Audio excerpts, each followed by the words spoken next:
जो मरने से डरते नहीं वो है भील, जो झुकते नहीं वो है भील। मुगलों के सामने महाराणा का सर झुकने न दिया वो है भील। जिन्होंने देश में गणतंत्र स्थापित किया वो है भील। जिन्होंने भारत पर राज किया, अरब, तुर्क, मुगल और ब्रिटिशों को हराया वो है भील। शौर्य और बहादुरी से पूर्ण इतिहास रहा है भीलों का। इसलिए दोस्तों जानते हैं देश की एक बेहद ही खास जनजाति भील के बारे में। भील भारत की प्राचीनतम जनजाति है। इस जनजाति ने शोधकर्ताओं का ध्यान अपनी ओर खींचने का प्रयास किया है। भीलों का इतिहास बेहद ही गौरवशाली रहा है। भील का अर्थ भील यानी तीर कमान होता है।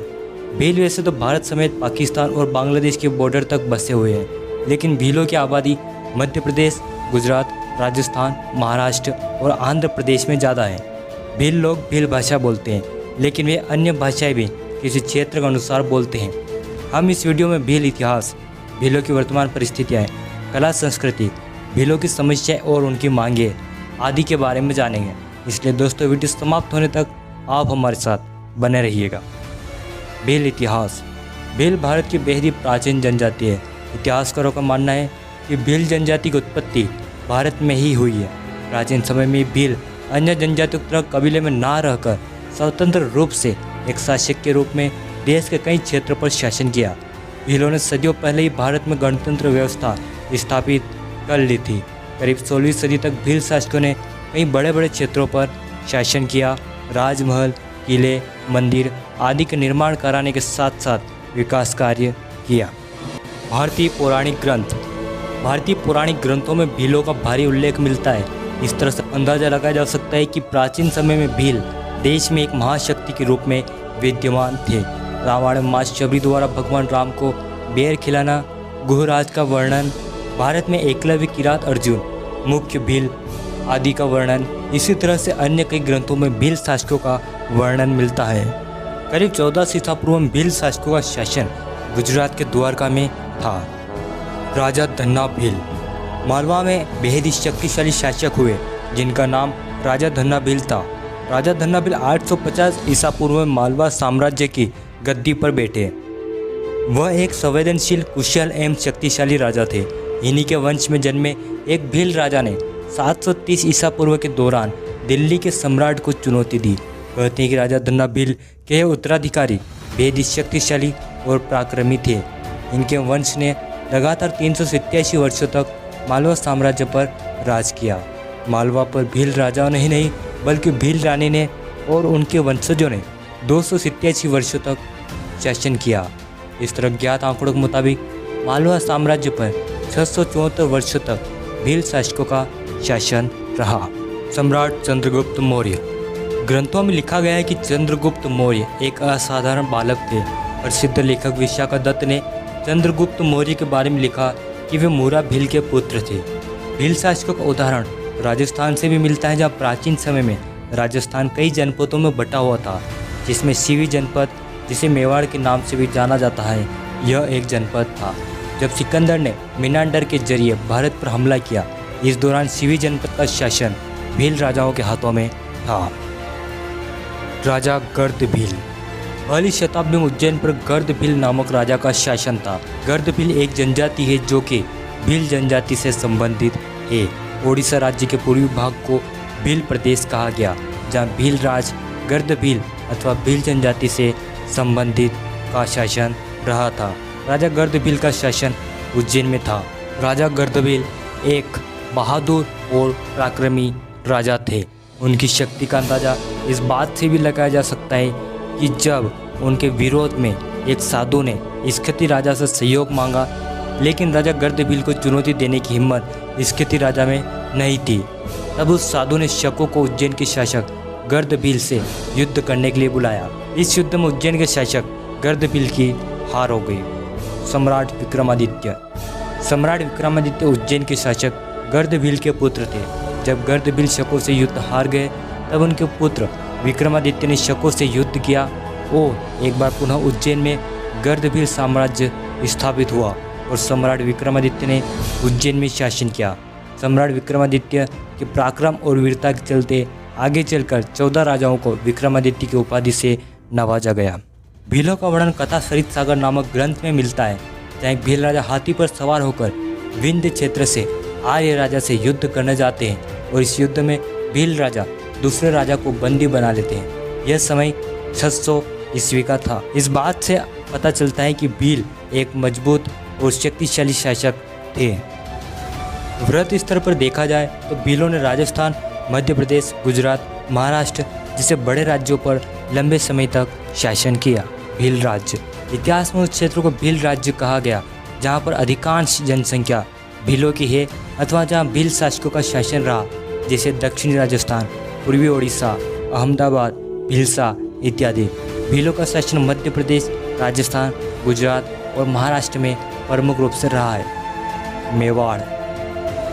मेवाड़ के संस्थापक बप्पा रावल को माना जाता है, लेकिन मेवाड़ के वास्तविक संस्थापक राजा गुहादित्य थे, जिन्होंने गुहिल वंश की नींव रखी थी। आगे चलकर यही वंश मेवाड़ और सिसोदिया नाम से प्रसिद्ध हुआ। राजा गुहादित्य के पिता वल्लभी के शासक थे। वल्लभी पर मलेच्छों ने आक्रमण कर दिया। जंगल में मलेच्छों और शिलादित्य के बीच भयानक युद्ध हुआ। इस युद्ध में शिलादित्य वीरगति को प्राप्त हुए। मलेच्छ ने वल्लभी साम्राज्य को तहस नहस कर दिया।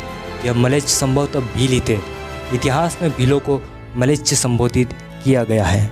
शिलादित्य की रानी पुष्पावती थी, वह गर्भवती थी।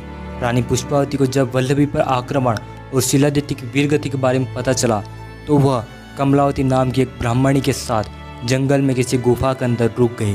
वहीं पर पुष्पावती ने गुहिल को जन्म दिया।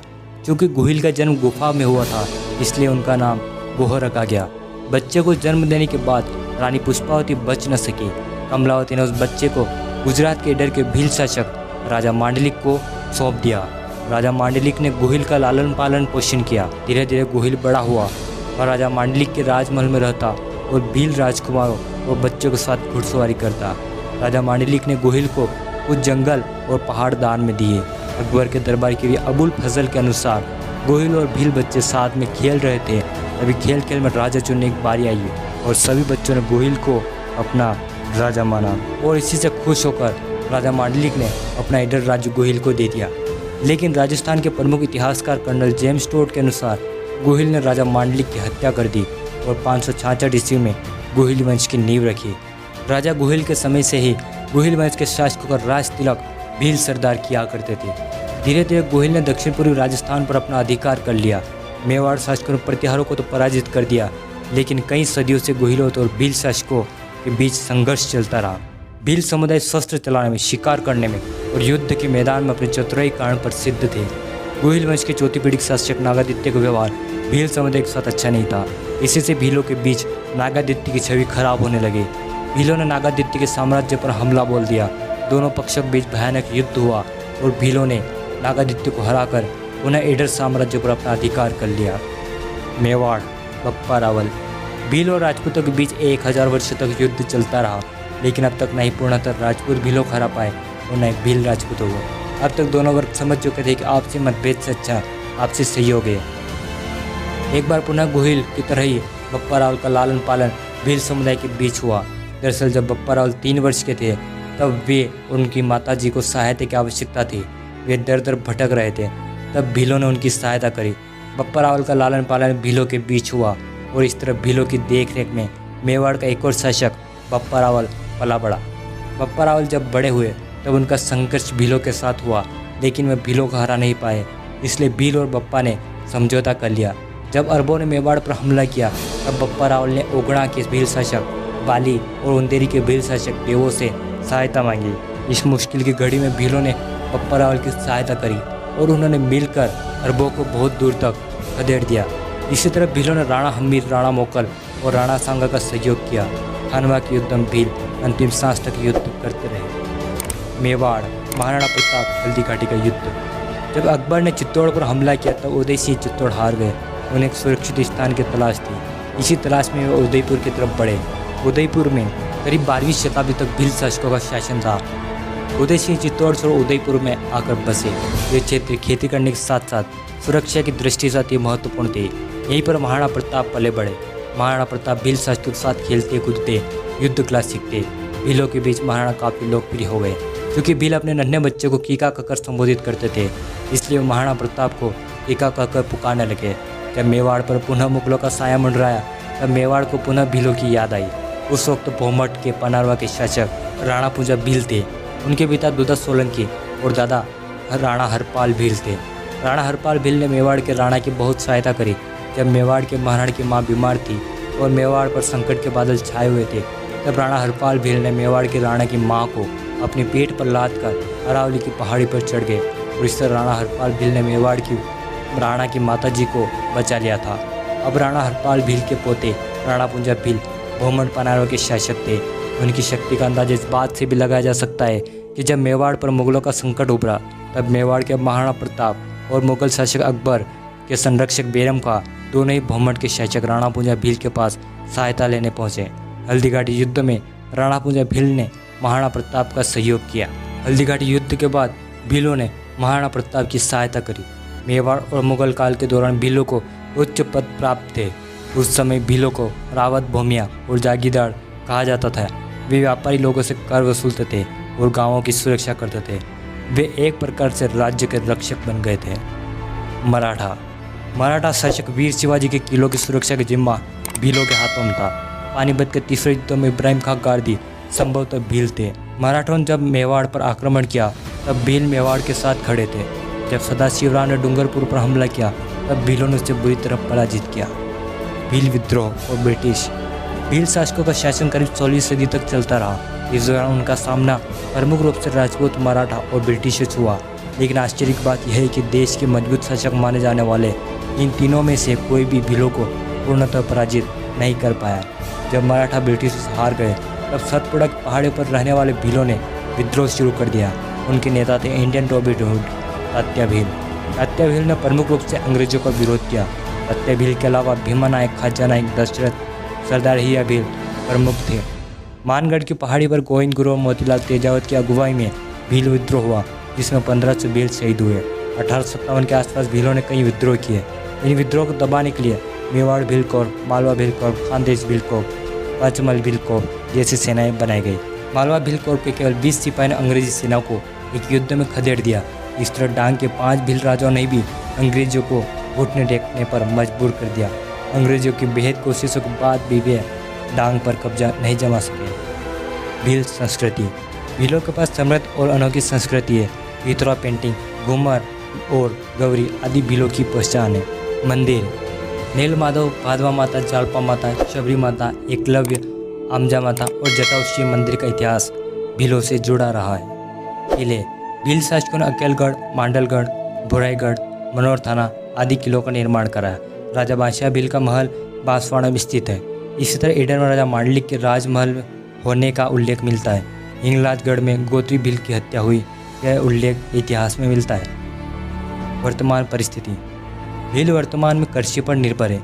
कुछ भील जंगल पर निर्भर है और अपनी पहचान बनाए हुए है। इतिहास से अब तक आते आते भीलों में कई वर्ग और उपशाखाएं बन गई है। भीलों की मांग। भील जनजाति की कई प्रकार की मांग है।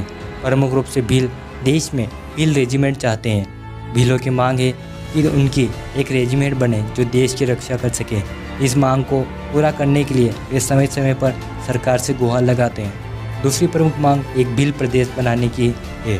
भील चाहते हैं कि राजस्थान, मध्य प्रदेश, गुजरात और महाराष्ट्र का भील बाहुल्य क्षेत्र को भील राज्य नामक राज्य बनाया जाए, क्योंकि आज़ादी के बाद भी भीलों का और अन्य आदिवासियों का सही से विकास नहीं हो पाया। दोस्तों, भीलों के बारे में इंटरनेट और किताबों से जो जानकारी प्राप्त हुई वह इस वीडियो में बताई गई है। उम्मीद है आपको वीडियो पसंद आया होगा। कमेंट में बताएं कि भीलों के बारे में आपकी क्या राय है। इस वीडियो को अधिक से अधिक लाइक और शेयर करें। आप हमारे चैनल पर नए हैं, इस चैनल को सब्सक्राइब कर ऑल नोटिफिकेशन चालू कर लें। आपका कीमती समय देकर ये वीडियो देखने के लिए धन्यवाद।